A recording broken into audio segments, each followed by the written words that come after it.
तरह, तो वही अपना कल्याण देख लेता है। लेकिन एक ये भी सत्य है कि ये माया रूपी जो जगत है ना, इसमें से प्रभु के लिए लगना भी ऐसा है, हालांकि सरल में सरल है लेकिन कठिन भी बहुत है। क्योंकि जहाँ संसार का प्रभाव होता है ना, संसार की जो सत्यता होती है, तो कठिन भी हो जाता है। बहुत इसके लिए विचार चाहिए होता है, और हमारी कई जन्मों की साधना भी होती है, और विचार भी होता है, विवेक भी होता है, और प्रभु से प्रार्थना करें, शरणागति, या कुल मिला के संतों की शरण रहें। लेकिन अपनी जो भी हमारी पकड़ है ना, उस पकड़ को हमें छोड़ना पड़ता है, वो बहुत मुश्किल होता है, अपनी पकड़ को छोड़ पाना। पकड़ को छोड़ने का मतलब है अहंकार को छोड़ना। नहीं छूटता है ये सब चीजें। इसके लिए तो फिर बिरला और पुरुषार्थ बता दिया। ये मन बड़ा चंचल है। तभी तो राम जी बोले थे वशिष्ठ जी से, बोले मैं सुमेरु, बोले पर्वत को चूर्ण कर सकता हूँ, समुद्र का भक्षण कर सकता हूँ, लेकिन चित्त को रोकना बोले मेरे वश में नहीं है। मुनीश्वर, मैं तो ऐसे ही बैठा रहूँगा आपके साथ, श्वास आते रहेंगे, न खाऊंगा, न पीऊंगा, न नहाऊंगा, कुछ नहीं, वो मेरे वश का नहीं है। चित्त को मन बड़ा चंचल। जब तक अपनी पूर्ण स्वेच्छा नहीं होगी ना, इसमें क्या चाहिए, सबसे बड़ी बात बता रहे थे, याद रखना, इसमें अपनी इच्छा कि हाँ मेरे को पार जाना है, मुझे इस मन से परे जाना है, मुझे इस मन के चक्कर में नहीं आना, वही करना है जो मेरे परमार्थ के हित में। पूर्ण रूप से अपनी स्वेच्छा नहीं होगी, अपनी तड़प नहीं होगी, अपनी इच्छा नहीं होगी, नहीं तो फिर कोई कितना भी कहता है। गुरु भी कहेंगे तो भी अपनी इच्छा नहीं है, तो उनकी बात को भी पूर्ण श्रद्धा नहीं हुई तो हवा में लगा देंगे, सुना और फिर लग गए अपने में। इसलिए बहुत अपनी क्या चाहिए, बहुत इच्छा चाहिए, तब जाके होता है।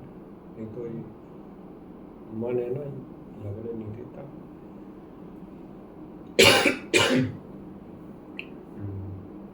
बाहरी भटकाता। तो साधक को तो बहुत ही सावधानी करनी पड़ती, जैसे बताया ना पहले भी कि जैसे छोटा बच्चा होता है ना, वो क्या कहते हैं, नन्हा पौधा होता है ना, तो अब जैसे पेड़, बड़े बड़े पेड़ खड़े हुए हैं, उनको तो पानी भी नहीं देना पड़ता है कोई है? बड़े पेड़ है, इतने बड़े हैं, उनको तो भर के पानी चाहिए ना, क्यों? उनको तो काफी पानी चाहिएगा, इतना बड़ा पेड़ है, लेकिन उनको तो कुछ भी नहीं करना पड़ रहा है। पौधों को, छोटे छोटे पौधों को, उनको विशेष रूप से ध्यान देना पड़ता है ना? आपके यहाँ भी छोटे पौधे, उनको ध्यान देते हो गया, पानी लो, ये लो, है, ध्यान रखना पड़ता है। आंधी तूफान में वैसे ही बेचारे, वैसी साधक का क्या है, साधक अवस्था में बहुत ध्यान देना। इधर उधर की जिसने किसी ने कुछ कह दिया, बस बिखर गए, बहक गए साधक। एक संत का था, एक संत का हमने सुना, एक संत का सुना था हमने। तो संत बताते थे कि बोले एक बार क्या हुआ, उनके गुरु रहते होंगे ऊपर रहते होंगे, वो नीचे रहते थे, कमरा था कहीं, है ना? वो निकले होंगे घर के, मतलब उसके कमरे के बाहर, तो उन्हें कोई मिला होगा तो बोले अरे, बोले तो जवान आदमी हो, तुम तो युवा। और बोले क्या किसी सफ़ेद, उनके जो गुरु थे वो सफ़ेद कपड़े पहनते थे, ब्रह्मज्ञानी थे। बोले क्या तुम किसी सफ़ेद कपड़े वाले के चक्कर में पड़ गए, और तुम तो अरे जवान हो, ये साधना करो उस देवी की, इसकी उसकी, अरे ये मिलेगी, ये सिद्धि आएगी, वो सिद्धि आएगी। बोले कहाँ चक्कर में पड़ गए, सफ़ेद कपड़े वाले के चक्कर में। अब वो युवक आए अपने गुरु के पास, तो उसने बताई कि बोले ऐसे ऐसे, बोले गुरु जी फलाना मिला था ऐसे ऐसे, और वो ऐसे ऐसे कह रहे थे। उनके गुरु की तो हित की भावना थी, बहुत तेज चीखे उस पर, इतनी तेज की ओवर है। चीखने में कहते हैं, बोले बेटा जिज्ञासु ऐसा पौधा है कि जब कोई मन में जरा सी संशय आ जाए, विपर्य आ जाए, तो कुछ नहीं पता इसका, अपने उद्देश्य से, अपने लक्ष्य से भटक जाता। अब ये हम अपनी तरफ से कह रहे हैं कि एक तो अपना मन बदमाश, कैसे उसको सेट कर, और फिर ये दूसरे लोग भड़का दें। तो पहले ही से मन बदमाश था, मालूम पड़ी, दूसरे ने कह दिया तो मन में टाइप हो गया, अब संशय आने लगी, और जहाँ संशय और विपर्य आए तो हो गया उसका काम। क्योंकि यहाँ संशय का कोई काम नहीं है, यहाँ तो पूर्ण लगन चाहिए। क्योंकि उसमें क्या हुआ, आप एकांत में फिर बैठ नहीं पाओगे। एक मतलब कि 100 में से 1% भी आपके मन में संशय आ गया ना, वो एकांत आपको ऐसा मारेगा ना, वहाँ से भागा के मारेगा आपको। अब तुम लोगों को अनुभव है कि नहीं पता नहीं इन चीज़ों का, हम जानते हैं 1% भी संशय हो गया ना, एकांत ऐसी मार लगा देगा, भगा के मानेगा, भगा के उस एकांत में से। एकांत में बैठना हर किसी का बस का नहीं है, ऐसे लिए जरा सा कुछ भी हो गया, बोले मैं सही नहीं कर रहा हूँ, या ये करूँ वो करूँ, फिर एकांत बैठने नहीं देगा, किसी हालत में नहीं बैठने देगा, किसी भी हालत में। हाँ, एकांत में ये बहुत है।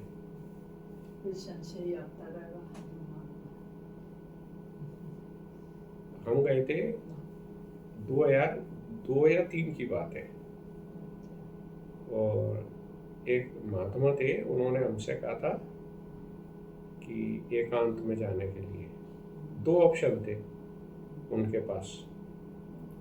गलती वहाँ पे थी, 2 ऑप्शन थे। बोले अरे हमारे पास रहोगे तो हम ही करा देंगे, और है ना, तो हम सोचते थे, उन्हीं के पास आ गए थे, हमने कहा चलो यही करा देंगे। फिर उन्होंने कहा हमसे, अरे तुम वहाँ जाओ, नावरा, और वो जगह रोड पे से भी 2-3 किलोमीटर अंदर थी, जंगल में बिल्कुल, जहाँ कोई गाड़ी नहीं जाए, कुछ नहीं जाए। वो हम पहुँच गए, वहाँ पर कोई नहीं, एक आदमी था, बिल्कुल घना जंगल। साधना की सबसे बढ़िया जगह, इससे अच्छी जगह क्या होगी? कोई आदमी नहीं, केवल एक आदमी, बिल्कुल सन्नाटा, बिल्कुल घना जंगल।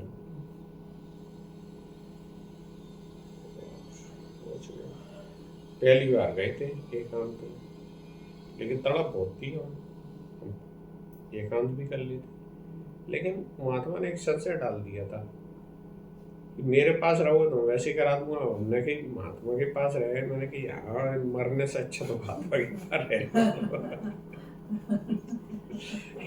क्यों करूं? मैंने कि अपने पास से जब यही कराएंगे तो यहाँ रह के मेरे को क्या फायदा? मेरे को तो यही दिमाग में हुआ है। मैं आ तो गया वहाँ पे, मैंने कि वो कह रहे थे मेरे पास रहने से, बोले हमारे पास भी, बोले यहाँ रह लो। पहले तो मैंने कहा यही कह रहे थे यहाँ पर अपने पास रखूँगा, फिर यहाँ भेज दिया उन्होंने। मैंने पता नहीं कितने दिन रखेंगे क्या है। अब वहाँ पे पहुँचे और यही सोचते रहे वहाँ पे। फिर फ़ोन मिलाया, मैंने कहा आप कह रहे थे वहां पे या अपने पास, बोले इधर आना है क्या? मैंने कहा हाँ। बोले आ जाओ। वहां पे पहुंचे और आधे घंटे के अंदर ही फिर चल दिए। कहाँ कितनी दूर गए थे मालूम है? नावरा। और नावरा से फिर कहाँ पे पहुंचे? कुल्लू। नावरा है गुजरात में, बड़ौदा से भी आगे कहीं। हाँ। आप किसने बात हो गई 20-22 साल हो गए इस बार, 22-23 साल हो गए। और कितने कितने वाहनों को बदल बदल के फिर ट्रेन में बैठे जा करके बिना टिकट के वहाँ पे, वहाँ से बड़ोदरा से कहाँ से ट्रेन पकड़ी, फिर वहाँ से बड़ोदरा से दिल्ली की ट्रेन पकड़ी। देखो पहले तो बड़ोदरा पहुँचे 4-5-6 घंटे में बसों से, है ना। फिर हाँ नावरा से कई घंटे बाद तो बड़ोदरा आए। फिर बड़ोदरा मालूम करा, फिर दिल्ली की ट्रेन ली, फिर दिल्ली पहुँचे दूसरे दिन। अब दिल्ली दूसरे दिन पहुँचे, अब वहाँ से जाना था कुल्लू दिल्ली से। फिर दिल्ली में दूसरे दिन रात को क्या पकड़ी? बस पकड़ी। और फिर बस पकड़ी दिल्ली में, और फिर उसके बाद कुल्लू पहुँचे दूसरे दिन। डायरेक्ट बस मिली दिल्ली से कुल्लू? क्यों नहीं मिलेगी दिल्ली से कुल्लू? हाँ दिल्ली से कुल्लू की बस मिल जाती है, हाँ डायरेक्ट ही मिलती है। फिर शाम को बैठे, दूसरे दिन पहुँचे कुल्लू, और फिर कुल्लू से ऊपर तब जाके वहाँ पहुँचे। अब सोचो आप, कुल्लू भी बहुत दूर है, कुल्लू भी बहुत दूर है। तो वो हम तो गुजरात से पहले गए, पहले वहाँ पे गए, है ना, पहले गए वहाँ से और फिर लौट के उसी दिन चल दी। मतलब एक बस और उधर फैक्ट्री वैक्ट्री सब छोड़ के चल दिए। कहाँ तो 1 घंटे को भी, 1 मिनट को भी हम समय बर्बाद नहीं करते थे। 1 मिनट को भी हमारा मतलब टाइम नहीं था। बिजनेसमैन थे एक तरह से, और हमें फालतू का हमें टाइम ही नहीं रहता था बिल्कुल भी, अपने काम इतने होते थे। लेकिन परमात्मा को पाना है तो आग लगे बिजनेस में, चल दिए हम तो। पाना है तो निकल गए, तो और फिर धक्के मिले, कुछ भी मिला, देखो कैसी परिस्थिति है। और खाना बाजार का कुछ नहीं, भूखे प्यासे फल ले लिया एक आध, बस केला वेला खा लिया, हो गया बस काम। कोई वो नहीं है, तो भी संतुष्टि है, तो भी दुख नहीं है, बस प्रभु प्राप्ति की लगन है, बस कोई फरियाद नहीं है। नहीं तो संसार की कितनी फरियाद होती है, थोड़ा भी जाएंगे यार ये खाना है, वो खाना है। वहां तो केवल प्रभु की फरियाद है, कोई फरियाद ही नहीं है किसी। तितिक्षा यही तो होता है ना, प्रभु प्राप्ति में तितिक्षा सहने की शक्ति आती है। और जो तितिक्षाएं नहीं सह सकता तो प्रभु पा ही नहीं सकता। तो प्रभु ने हमें तो ऐसी सामर्थ्य दे दी, ऐसी कृपा कर दी कि इतनी लंबी लंबी यात्राएं और उसमें कुछ खाना नहीं, बड़ा मुश्किल। सबसे बड़ी बात तो थी, यात्रा में मैटर नहीं करती है, कुछ भी मैटर नहीं करता। सबसे बड़ी बात थी एक ही चीज थी, बस प्रभु मिले बस। वो तो रोना आता था बस सफर करते हुए भी, प्रभु कैसे मिलेंगे। बस ट्रेन में यात्रा कर रहे हैं अकेले और रो रहे हैं अंदर बैठ के, बोले कैसे मिलेंगे, कब मिलेंगे, कैसे मिलेंगे। और कुछ चाहिए ही नहीं था कि धन चाहिए या कुछ चाहिए, वो चाहिए, वो सब तो बहुत था, सब चीज़ें थी, बस एक चीज़ नहीं थी, वो थी प्रभु। तो ये है कि प्रभु की इच्छा होनी चाहिए। तो फिर आपको प्रभु की सच्ची इच्छा है ना, फिर आपका मन है ना इधर उधर नहीं लगेगा, फिर इधर उधर चित्त नहीं भागेगा। नहीं तो कितना भी सत्संग सुन लो, कितना सब कुछ सुन लो, अपनी पूर्ण इच्छा नहीं है तो फिर इसमें लगे जाएंगे, वो उसमें लगना, इसमें उसमें इसमें उसमें इसमें। तो अपनी इच्छा में क्या है, कमी है कहीं ना कहीं। वो क्यों है इसका विचार करो। विचार क्या करना, देखो समय निकला जा रहा है, अब देखो अभी तक भगवान नहीं मिले, प्रभु नहीं मिले, और कब का क्या भरोसा संसार का, ये सब इस तरह के जब हम विचार करते हैं संसार के दुखों का, छूटने का, शरीर के भूत का, देखो कितने करोड़ों जन्म हुए होंगे, कितने कोई पता नहीं है। और ये शरीर भी जिसको हम कह रहे हैं मैं, ना तो ये मैं है ना हमारा है। इस शरीर से हमारा किंचित मात्र भी इतना भी संबंध नहीं। बोलो क्या संबंध है इस शरीर से तुम्हारा? है ये जो गर्दन लटक रही है ना, इससे क्या संबंध है तुम्हारा? बोलो, जिसको समझ रहे हो मैं हूँ, ये क्या संबंध है इससे तुम्हारा? है इसको काट के अगर इधर रख दोगे तो क्या संबंध है?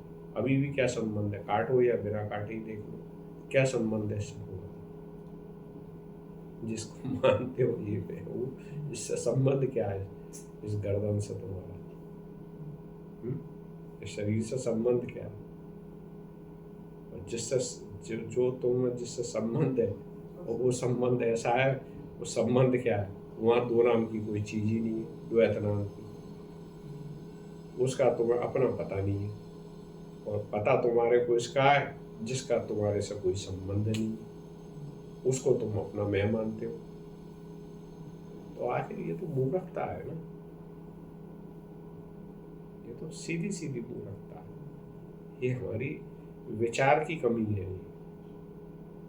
बस बिना विचार के हम जो सामने दिख रहा है, जो व्यवहार हम सुबह से शाम तक कर रहे हैं, बस उसमें लगे हुए। बस जो रूटीन है अपना, बस वही रूटीन में संतुष्टि हो जाती है। निकल गया, सुबह उठे, वही रूटीन अपना सुबह से रात तक का, फिर सुबह बस उसी में सत्यता, उसी का ही विचार, और जो करना चाहिए मुख्य वो छूट जाता है, और इसी में हम आई समझ में सबके। देख लेना हमारी बात को विचार कर, जीवन में बहुत विचार किया हुआ है। विचार की कमी है इसमें सबसे ज्यादा।